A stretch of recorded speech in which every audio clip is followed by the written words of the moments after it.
How's everybody doing? Hello, hello.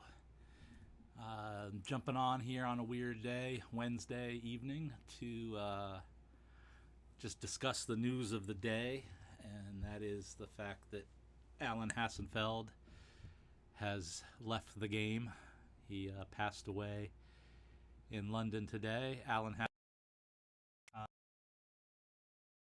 part of the Hassenfeld family that created Hasbro, and a gentleman that I got to work with quite a bit early in my career. So I thought I'd tell a few stories about interacting with Alan and the type of guy he was real quick.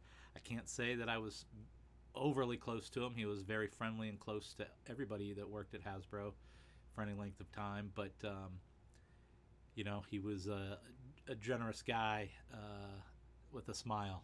That's what I remember. So when I was, let's see here, a very young punk in the toy game in the mid-90s, started in 95, I probably presented to Alan within the first 2 months of working there. At Kenner, the group from Rhode Island would fly out for presentations at the Kenner facility and in Cincinnati. And so I would have presented Batman concepts at that time. And I remember everyone very worried, CEO. This is early in my corporate days. So I wasn't afraid of anybody, but I didn't know how it all worked either, right? So there was a lot of fear about don't mess up in front of the executives, don't say the wrong thing. Marketers really, really worry about that. So I remember just having a nice, pleasant gentleman across the way that was smiling, asking informed questions, and kind of being a little bit above it all, because obviously he was, and would have larger conversations amongst the conversations. But we vibed. He seemed to react well every time that I presented to him, and I will talk about a few of those times here. So this is the Alan that I remember. This is the type of character he was. He was relaxed, smiling, and engaging. He was that kind of guy. He was probably one of the, not that it matters, but wealthiest people I interacted with in my life so far, and he was just a chill dude. He was just another guy, and really down to earth, and very approachable in that way. And but he was certainly a little eccentric as well. But I like that about him. He was a cool kind of dude in the fact that he was just who he was, and I always respond to that. Sabertron Toys, thank you for the super chat.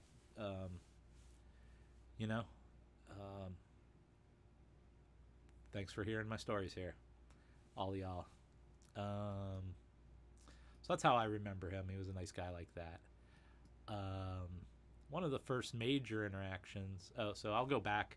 Alan and his brother took over Hasbro in a way from their, I believe, uncle, who he and his brother started Hassenfeld Hassenfeld Brothers, the company way back when. And the second generation of brothers kind of inherited it, and Steven was the real marketing genius and kind of had creative passion, whereas Alan was more into the manufacturing, into the logistics of things.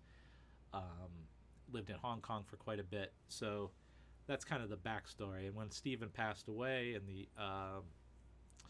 wish I had this accurate, but early 90s, or late 80s or early 90s, Alan stepped up and became the CEO. And that's when I would have encountered him in 1995. I'll get back to that. Oops. Let's see here. So this is one of the first major times that he and I interacted on a whole different level. I designed the 100th edition Batman back in that it was released in 1996, so I would have presented this before that. They were relaunching the Warner Brothers store in New York City, and as part of that, we brought and debuted the 100th edition Batman, and brought the models and all 100 of the previous Batman. I probably should have scanned some of these, but let's see. So that's me showing off the display of the 100 Batman, my sculpt input, me just talking about what we do. These were professional photographs from an AP photographer, which was really kind of cool to have. So I was there to promote the 100th edition Batman. We were Warner Brothers' biggest partner for several years. So they were debuting their new store. They wanted a big deal. Alan came to represent. The full picture here is actually of me, Alan, and a guy named Dan Romanelli, who was the head of consumer products, I believe, for Warner Brothers during the Warner Brothers stores days. Batman animated, all that stuff. So that guy licensed the heck out of everything. So I was squeezed between two high rollers right there for sure. And it was great. He was happy to interact with the product development stuff, communication, and we just had a nice afternoon. Kind of strange for a guy. I was 23, if I was 23. So quite a bit of responsibility there to be interacting with the CEO at that time. Yeah, look at that young, handsome fella. What happened?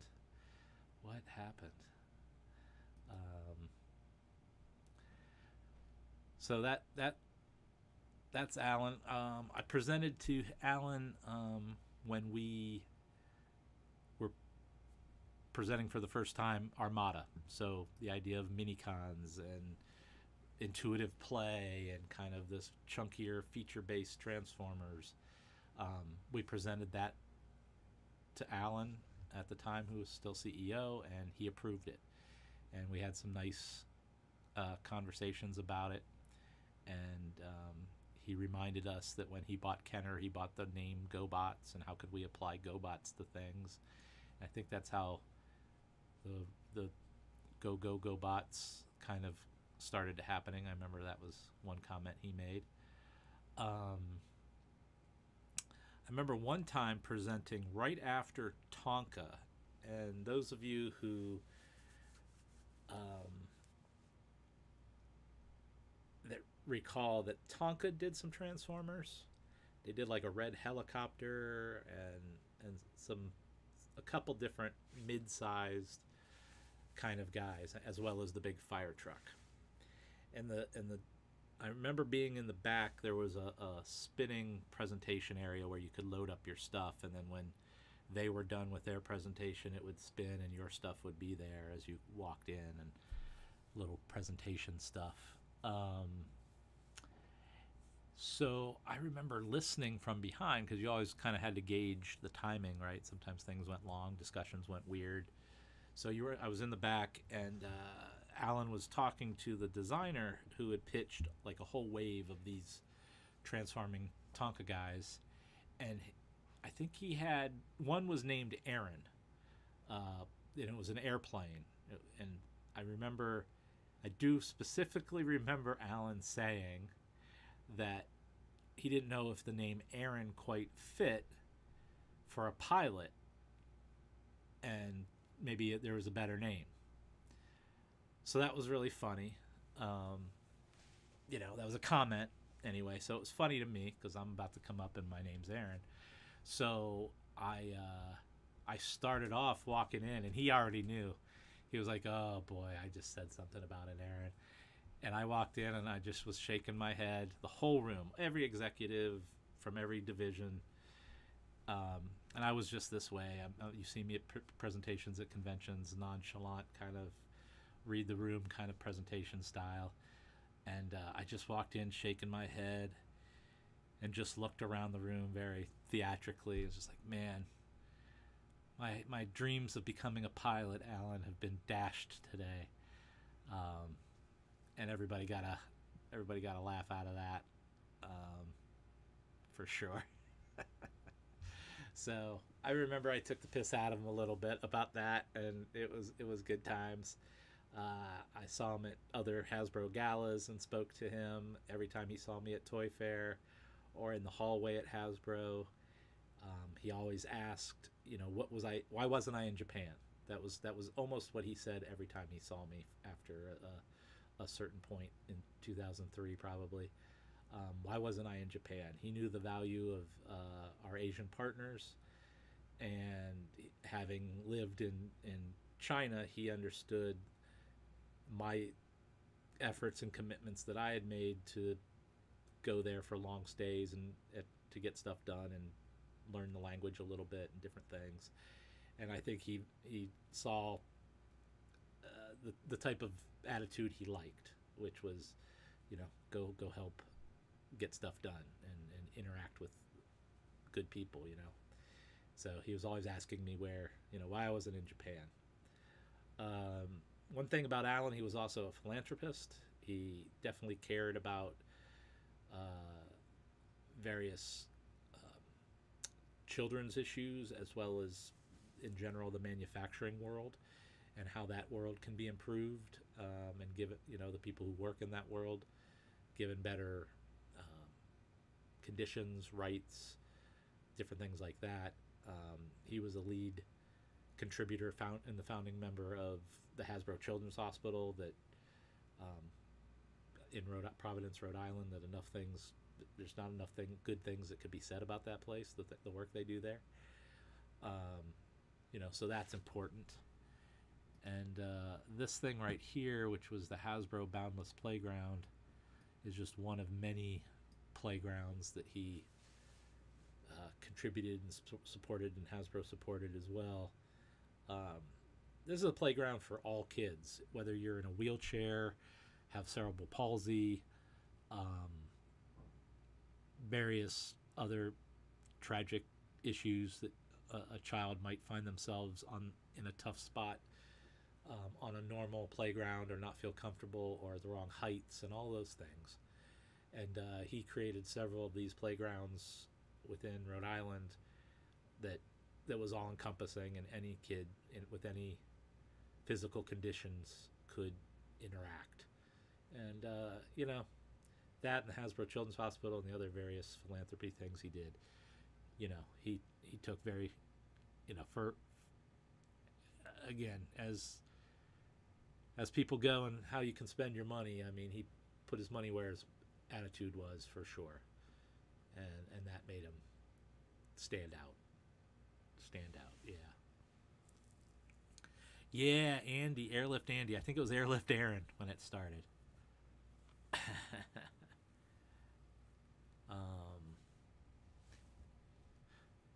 So I got a few other things here too. He was a very strong advocate for Rhode Island. He was born in Providence, fought, for manufacturing in Rhode Island, and as that all changed.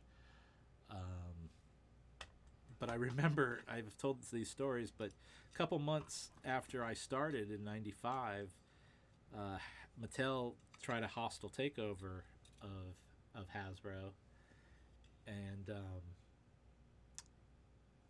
he was a huge advocate to go to the Rhode Island. He had access. He knew Rhode Island was a small state, and he went and advocated for Rhode Island and to not let this merger happen, because it would be, it'd create one giant toy company, so it'd be kind of antitrust, and he knew that it would decimate Rhode Island at the time. There were a lot of, Rhode Island had Hasbro for a lot of years, was its biggest kind of company. It's changed now. There's CVS and Amgem and all kinds of things, but at the time it was really important. So, as a young employee who just got a job and moved and was worried, am I going to lose my job after 2 months? I've always had in the back of my mind that that guy was the reason I didn't lose my job, because he went and fought for his company and fought for Rhode Island. So yeah. Bobby Valla collects these pins. He got this one, and I went to visit him, and I go, "Oh, do you have the other one?" He goes, "What other one?" He didn't know there was another one because he got that from a Hasbro employee, and he didn't know about the to hell with Mattel. Hasbro made these buttons. That's the Mattel logo. That's hilarious. I literally have had these since. They're big. They're big. April of '95. I don't know exactly when the hostile takeover bid was. But yeah, so I think of Alan as kind of doing that and saving my job. And then he was a big advocate for the Transformers stuff that we did, and was there, I believe, when we had the opening bell at the NASDAQ and stuff. So I don't know. Again, those are the stories I have of Alan. I just appreciate him, and he did a lot of good work for the people that worked under him, and he fought for the company and the state of Rhode Island and the improvement of children's lives, and I wish we all could have such great things said about us at the end, so thank you, Alan. That's all I really have. So we will see you at TFCon this weekend if you're going. Otherwise, I'll be back next week. Thank you.